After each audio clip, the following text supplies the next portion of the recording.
अमरीकी सदर Donald Trump ने ईरान के साथ मुमकिन मुआहदे से मुतालिक अपने बयान में कहा है कि ईरान को इस बात पर मुत्तफिक होना होगा कि वो कभी भी जौहरी हथियार नहीं हासिल करेगा। अमरीकी सदर ने कहा है कि अबनाए हुर्मुज़ को फौरी तौर पर बगैर किसी टोल टैक्स के मुकम्मल तौर पर खोला जाना चाहिए ताकि जहाजरानी बिला रुकावट जारी रहे।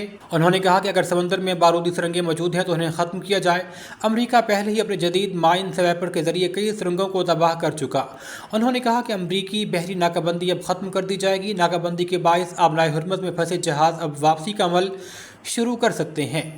ट्रंप के बयान के मुताबिक अफसुदा जौहरी मवाद जो गुज़िश्ता साल अमरीकी बमबार तैयारों के हमले के नतीजे में ज़मीन में दब गया था उसे अमरीका खुद निकालेगा।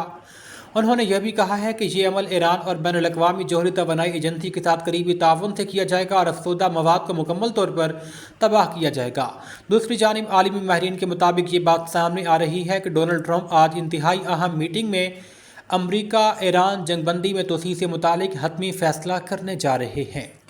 पाकिस्तान को आलमी सतह पर तनहा करने की भारतीय वजीर आजम की 10 साला मुहिम नाकाम हो गई। अरब मीडिया की रिपोर्ट में कहा गया है कि मोदी का 2016 में पाकिस्तान को दुनिया से अलग थलग करने का ऐलान बुरी तरह नाकाम हुआ। पाकिस्तान आज वाशिंगटन, बीजिंग, तेहरान और रियाद के साथ बैक वक्त राब्ते में है। पाकिस्तान खित्ते और इलाकाई मामलात पर असर अंदाज होने वाला अहम फरीक बन चुका है। रिपोर्ट के मुताबिक 2025 पाक भारत कशीदगी के दौरान पाकिस्तान ने आलमी बयानिया की जंग में बरतरी हासिल की। दुनिया ने पहलगाम वाक़े पर पाकिस्तान के खिलाफ भारतीय इल्ज़ामात को बगैर सबूत कबूल नहीं किया। मार्का हक की कामयाबी के बाद फील्ड मार्शल पर पूरी दुनिया से जहां तारीफ हुई वहीं अमेरिका के साथ पाकिस्तान ख़ास शराकतदार भी बना। अरब मीडिया की रिपोर्ट में एतराफ़ किया गया है कि पाकिस्तान और चीन की नाकाबिल शिकस्त शराकतदारी खित्ते में एक नई हकीकत बन चुकी है, जबकि हसीना वाजिद के दौर के खात्मे के बाद पाकिस्तान और बांग्लादेश के ताल्लुकात में भी नुमायां बेहतरी आई है। पाकिस्तान खलीजी ममालिक के लिए एक उभरते हुए सिक्योरिटी पार्टनर के तौर पर सामने आया। पाकिस्तान और सऊदी अरब के दरमियान दिफाई मुआहदा इस बात का वाज़ेह सबूत है। नायब वज़ीर आज़म इसहाक डार ने दो टोक ऐलान किया है कि इब्राहिमी मुआहदे पर अफवाहें जो गर्दिश कर रही हैं, फ़लस्तीन के हवाले से हम अपनी उसूली मौक़िफ़ पर कायम हैं। अमरीका में सहाफ़ियों से बातचीत करते हुए नायब वज़ीर आज़म और वज़ीर ख़ारजा इसहाक डार ने कहा कि इब्राहिमी मुआहदे पर अफवाहें यकीनन गर्दिश कर रही हैं, ताहम हमारा मौक़िफ़ वाज़ेह है। 1967 से पहले की सरहदों और अल-कुदस शरीफ के दारुल हुकूमत के साथ फ़लस्तीन को जब तक तस्लीम नहीं किया जाता हमारे मौक़िफ़ में कोई लचक नहीं है। इसहाक डार ने कहा कि पाकिस्तान अमन का मामार है। 47 साल बाद अमरीका ईरान को मुज़ाकरात की मेज़ पर आमने सामने बिठाया। वज़ीर आज़म और फील्ड मार्शल की क़ियादत में पाकिस्तान को आलमी उफ़क़ पर नई शनाख्त हासिल हुई है। पाकिस्तान को दुनिया में तनहा करने की भारतीय पॉलिसी भी नाकाम हो गई।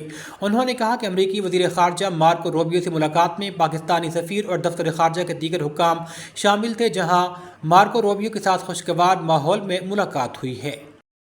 और अभी आपको अपडेट करेंगे डीएसपी अपर महबूब खान और डीएसपी सेंट्रल सिकंदर हसन का ईद उल अजहा के तीसरे रोज़ संपोक टॉप और डबोरी बाजार का दौरा, सिक्योरिटी इंतजाम का जायजा लिया। डीपी और अक्सई शौकत अली के खुसूसी हिदायत पर अमन व अमान को बरकरार रखने के लिए खुसूसी दौरे किए गए, जहां पुलिस अफसरान ने सिक्योरिटी इंतजाम, पुलिस नफरी की तैनाती, बाजारों में गश्त और दीगर इकदाम का जायजा लिया।